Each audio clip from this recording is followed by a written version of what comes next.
And welcome back to the Dr. Anonymous Show, live on Blog Talk Radio. On the line with us, we have Dana Lewis, live from Seattle, Washington. And Dana, let's kind of shift gears here a little bit because I've been reading a lot about you in the past few weeks, and your story is an incredible story. And just when we were talking before a few weeks ago, as far as your background, as far as how you came into this field.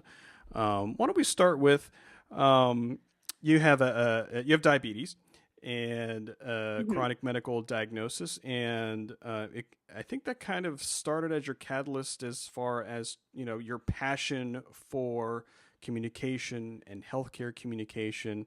Why don't we kind of start with how that all started as far as trying to find information about your diagnosis, and what you knew about and learned about diabetes that kind of started off this process. Sure. Well, like you said, I was diagnosed with type 1 diabetes when I was 14. It was 3 months into my freshman year of high school. And as you can imagine, all you want to do in high school is fit in. Well, after 3 months, all of my efforts to fit in just kind of flew out the door because my first reaction was being diagnosed with diabetes. It wasn't, oh my gosh, I'm going to have to take shots for the rest of my life. Oh my gosh, am I going to die? My thought was, crap, now I'm different. And as a 14-year-old, that's really what diabetes meant to me, was that I was different and that it was going to change everything. And I didn't know anybody else with type 1 diabetes. I was in high school in Huntsville, Alabama. There's a lot of type 2 diabetes in Alabama, but I didn't know anybody with type 1. And so that was my first prompt to go to the internet and find other people, other teams, and young people with diabetes to see how do they find a purse that fits their meter and their insulin and their syringes. What kind of snacks do they carry? How do they get out of class if they need to test their blood sugar? All those kind of little things and that you don't think about, but that make a big difference in your quality of life. So that's the first reason I went online, is to find other young people with diabetes who I could talk to, because I couldn't find them in my natural physical community. Can you share a little bit about your diagnosis, particularly? Like, I mean, how did you find out? Were you ill? Were you sick? Like, kind of, how did all that come about? Yeah, well, a lot of people have some typical symptoms. They lose a lot of weight, they start drinking a lot, going to the bathroom a lot. But my case was unique because like I said, as a freshman in high school, and had just made it onto our color guard team with the band. So starting June and July, I was out for a week each summer, out on the, hard top, learning how to spin flags and rifles and sabers out in that hot Alabama humid heat. And then those practices continued 3 nights a week when school started. And so my parents actually thought the band directors were killing me off. I thought it was great. I was like, I'm 14, I'm losing weight, I'm so fit, I look fabulous. But basically, I was losing all my body fat because when you have diabetes and your blood sugar is high, all that sugar and everything is just melting off of your body. And so slowly, I started to feel more and more sick. And it finally came to the point where I was just like a slug. Like, I would get home from practice and I would eat half a box of Frosted Flakes and go to bed and wake up the next morning and go to school. But I didn't have a lot of energy. Just kind of everything was feeling slow until finally my parents and I were like, okay, well, if you get the flu or something, you should go to the doctor. And it was actually right after my fall break. I went back to school Monday morning. My parents pulled me out of school during band, went to the doctor, and within a couple minutes, he came back in and was like, you have type 1 diabetes. There's just no question about it. And so that's when my life just completely changed. Now, does diabetes run in your family at all, or? No, there's nobody with type 1 diabetes in my family. So it's just one of those instances where it's an autoimmune disease. We don't know what causes it. We don't know why I got it. I just did. So share a little bit about, how did you start your online research to find out about the diagnosis? I presume you were trying to find communities of people to kind of ask questions to. Share that a little bit with us. Sure. Well, what I did is I just, I started Google searching. I mean, this was 8 years ago next Thursday. But back then there wasn't a whole lot for people searching for healthcare information. You could Google, you could search, but what you would find wasn't necessarily accurate medical information. And there certainly weren't the same kind of patient communities. I don't even think we had come up with the term e-patient at that time. So one of the places I found was information on the American Diabetes Association. And that was great in terms of health information, but there was no place I could really find other people with type 1 diabetes.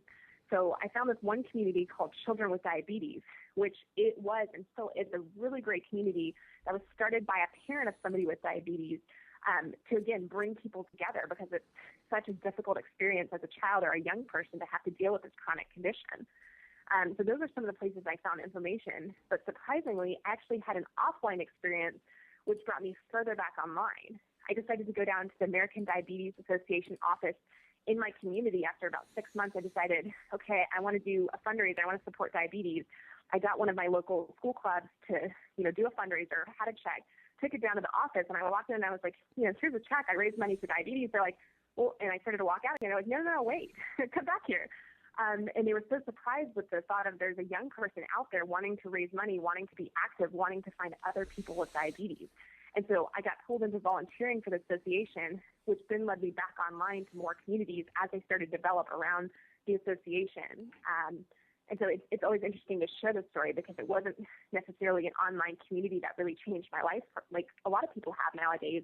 It was really the offline community that I found at the association, which led me back to online diabetes communities. As I met more people in the real world who were also online, we started to form those relationships and communities on Facebook and other places. Wow, that's fascinating. So did you find other people kind of in your type of situation? Because usually type 1 diabetes, is usually it's not diagnosed as a teenager. It's usually diagnosed earlier. We're able to find peers in your group to try to ask questions, or mentors to kind of talk with as far as what you were going through as for treatment and for diet and for those type of diabetes issues. Well, it was a mix because I was in Alabama. A lot of times people are diagnosed at a place like Joslin or, big children's hospital. Right. I didn't have that experience. I was diagnosed. I went to my primary care doctor. He did the test and he sent me straight to an endocrinologist. There wasn't I had diabetes education. There's a diabetes center in Huntsville, but there wasn't a big support group. There wasn't a big team program. There wasn't a lot of things that's how most people get roped in to education and support is to those meetings. And then they go online. My first reaction was to go online because there wasn't that physical community of young people that I could draw on from support. So over time, I searched people out. And as I got involved with the association and went to those events across the state and later nationally, that's when I started finding other young people and connecting with them about their experiences with diabetes. That's interesting. So kind of the tech angle on this. So were you always kind of a techie person growing up, or was that kind of part of your, initial diabetes experience is looking towards technology to help with what you were going through? A little bit of both. I actually come from a pretty techie family. My dad is an engineer, and so we actually had, computers in my house always growing up, always had a lot of the latest digital toys. I was very fortunate because I started using a computer, pretty young and incorporating it into my schoolwork and things like that. So I was able to use those tools. And I'm just a natural techie, I think, as well. So part of my upbringing, but as well as I started, the first diabetes meter was like the size of 4 current Blackberries. It was this huge brick of a thing. The screen was just, like a computer from the 80s. The strips were huge. And just, I've always been a fan of improving diabetes technology. And it's fascinating to see, again, my first meter was this huge brick of a thing that took up like half my purse. And now they just came out with a new meter. I don't think it's approved in the U.S. by the FDA yet, but it'll plug into your iPhone. And so you have this teeny tiny meter that plugs into the bottom of your iPhone versus this huge brick from back in 2002. So I've always loved technology. I've always supported people who want to make better technology improvements for diabetes and other diseases because, like I said, it's a huge difference in your quality of life. And that's kind of been my experience as far as talking with people in the diabetes community, is that for one reason or another, if they start or they are now, very tech oriented, and I think a lot of the diabetes community has been driving this technology wave as far as trying to get better meters, smaller meters, other types of technology going. And it's been interesting kind of just being an outside observer and reading a lot of these diabetes related sites as far as, what kind of innovative ideas people come up with saying, oh, we can do this better. We can do this.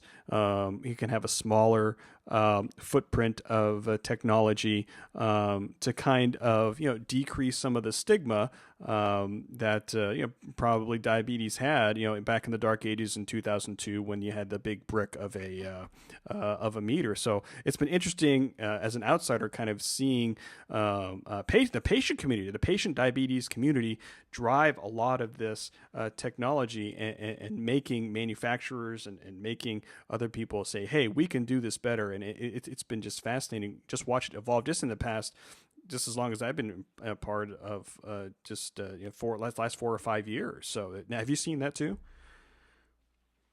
Absolutely. And then, as you've seen on the Hickson community, there's a lot of diabetes patients who are really active in supporting all advances in healthcare and social media. But there's a term for us. It's the DOC, the Diabetes Online Community. And diabetes often is used as the poster child. And I think it comes from, there was an article in the New York Times last week or this week talking about how diabetes was the first disease where doctors really had to hand over the reins because people were driving their own control as they were giving themselves insulin shots, testing their blood sugar. They worked the insulin pump. We worked the continuous glucose monitors. So we really have always been a progressive group of people just dealing with the nature of the disease, and that's just translated online. And so there's a huge diabetes online community, whether it's on Twitter, Children with Diabetes, American Diabetes Association website, or there's a ton of really, really great diabetes bloggers who provide an amazing community of support. And like I said, we just go by the DOC, and it's a powerful group. It's an amazing group as a patient to know that if I'm having a bad day with blood sugars, I can get online, I can say, diabetes sucks. 3 people respond and say, yeah, I'm sorry. Can we help you? What's going on? And just being able to talk with somebody who's going through a similar situation, understands when your blood sugar is going up and down after a hard day of work. They know what it's like. And having that support, it's priceless. So going back to high school then, as far as, finding this passion for communication, healthcare communication that kind of drove you towards, what you were going to be studying in college, what happened in high school to kind of direct you in that manner and say, this is what I want to do? Well, it's really funny because it's all tied back to a comment that my endocrinologist made the first or second day that I was diagnosed. She was saying, it's going to be okay. We're going to send you to diabetes camp this summer. You'll meet other people. I never went, by the way. I'm not a camp person. and we'll get you an insulin pump. And I was like, no. People will be able to look at me and see that I have diabetes. And like I said, I was so concerned about people thinking and knowing that I was different from them. And so an insulin pump to me, when I was 14 and just diagnosed, seemed like a brand that it was stamped on my forehead that people would know I was different. There was something wrong with me. And so there was probably a couple of months I was learning how to live with diabetes and manage it myself. My parents were great. They gave me support, but they let me learn how to do it myself and take care of myself. But I was kind of in denial. I didn't tell anybody. I only told 1 or 2 of my friends, the color guard captain, the band director, the principal. But beyond that, I didn't want anybody to know that I had diabetes. Wow. So about 6 months later, one day, it was in 5th period geometry. I woke up, my brain was mentally turned on. I'm like, I'm being such a freaking idiot. This is so stupid. Instead of sitting here and moping about having diabetes and just being in total denial and afraid that somebody's going to think there's something wrong with me, I'm so fortunate because my family can afford for me to have, the syringes, the insulin, the test strips, and even an insulin pump if I wanted. There's no reason that I shouldn't get over myself and, use the tools to take the best care of myself possible, and then use my energy and my communication skills to go out there and make a difference for those who don't have the opportunities I do. And so that's what turned me into a diabetes advocate, is just waking up and realizing how selfish I was being. And so ever since, I've been, very active in supporting people with diabetes, whether it's, again, being the support online, trying to raise money, volunteering for the American Diabetes Association. And that's what turned me into a healthcare advocate and turned me into healthcare as a career, is just knowing what kind of difference that healthcare makes for me as an individual, because I do have this patient perspective and I do know what it means to me when a doctor is wonderfully supportive of me versus a doctor maybe yelling at me or saying, why didn't you test your blood sugar, do this or that? So I've seen a little bit of both sides of healthcare in terms of a patient. There's good communication, there's not so good communication. So my goal and my job, both personally and professionally, is try to improve communications in healthcare because, like I said, it makes the biggest world of difference.